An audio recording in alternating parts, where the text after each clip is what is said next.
How you doing, everyone? This is Tarus Nelson. I'm at the wonderful 320 square feet tiny house known as the Moroccan Cottage. And today, what we're going to talk about is my top 5 things that you need in your tiny house to prepare for the winter. So, just like everything else, I want to pass on to you. I want to make sure you get these great hands-on and knowledgeable tips that I want to share with you. So make sure that it is relevant to you. Do me a favor, hit subscribe, hit notifications so that you can find out when I get a chance to release new content.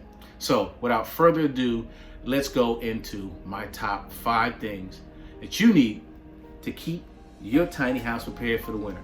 So number one thing that I will say is that you need to have an amazing heat source. Inside of this 320 square feet, you can imagine it heats up pretty quickly.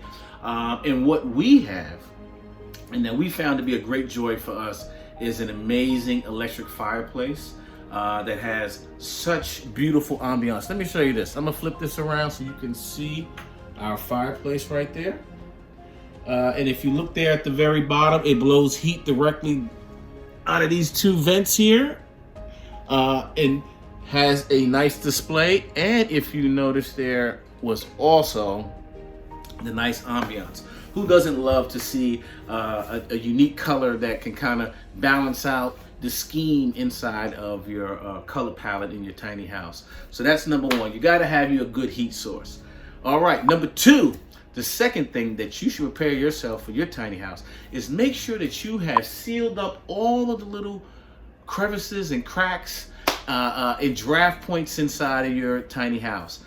We know inside of ours that around the doors or sometimes at the bottom we have a little of a draft leak.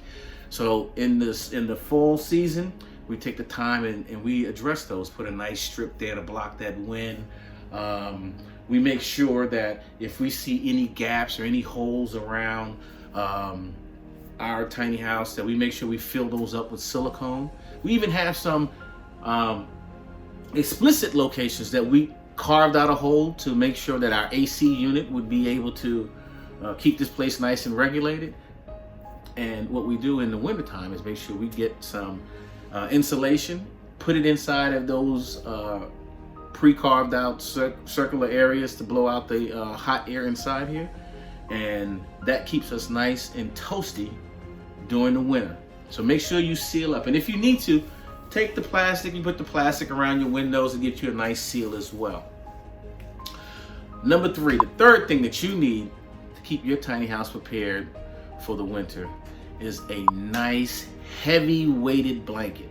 I'll send you the link, I'll put that in the description, but there's an 8-pound weighted blanket that we found on Amazon that is perfect inside of this space. It feels so cozy that while it's taking time for your unit to heat up, or if it's in some really frigid temperatures, that this is a nice solution. Now, some people have electric blankets, but it depends on where you are. We are in Maryland, so we're near the DC, Virginia line, and right now it's about 30 degrees. So it will get a little colder before the seasons change, but for the interim, that weighted blanket does wonders. Trust me on that one. Trust me. The fourth thing, the very next thing, the fourth thing that you need to prepare your tiny house for the winter is you need to make sure that you have alternate heat sources. Now, and when I say alternate heat sources, I'm talking about not only for heat that's coming out of your vents here, but if you need to bring in a portable heater, you can bring that as well. As heat sources, not only that, but we're talking about cooking as well. So we have a dual top new wave cooktop that allows us to cook and have 2 simultaneously cooked meals happening at the same time. Let me turn this around for you.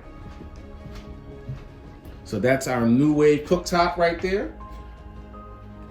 And what we also have is we prepare, like I always tell people, because I come from a military background, and I'm a firm believer that you prepare for tomorrow today.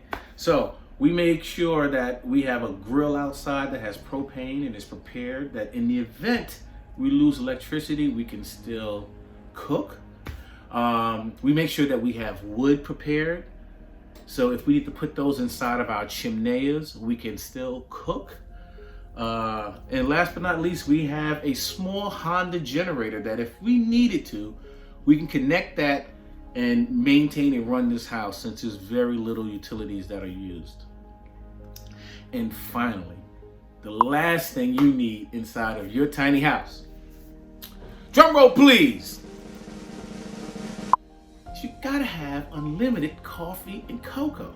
You gotta be able to warm yourself up when you come from outside and it's snowing possibly, and then you get you a nice cup of cocoa and you snuggle up with the one you love, and that is how you close out my top 5. That's how I do it. So wifey and I, we will snuggle up here with the blanket, fireplace on, cup of cocoa, cup of soup, Netflix and chill. And that right there will allow us to go through this winter months and really enjoy this place. So I hope that was helpful for some of you, and I hope that you will follow the Moroccan Cottage. Share with your friends. Let us know some topics that you want to talk about. Even though this is such a small space, there are so many small, intricate little pieces and things that are multi-purpose that you could be in here all day determining and finding out new things of interest. So I hope this video was helpful for you, and look out for the next one that we're presenting here soon. So follow us, The Moroccan Cottage. Follow us on Facebook, social media, Instagram, and hopefully you're watching this on YouTube. This is Tarus Nelson again. Have a great day.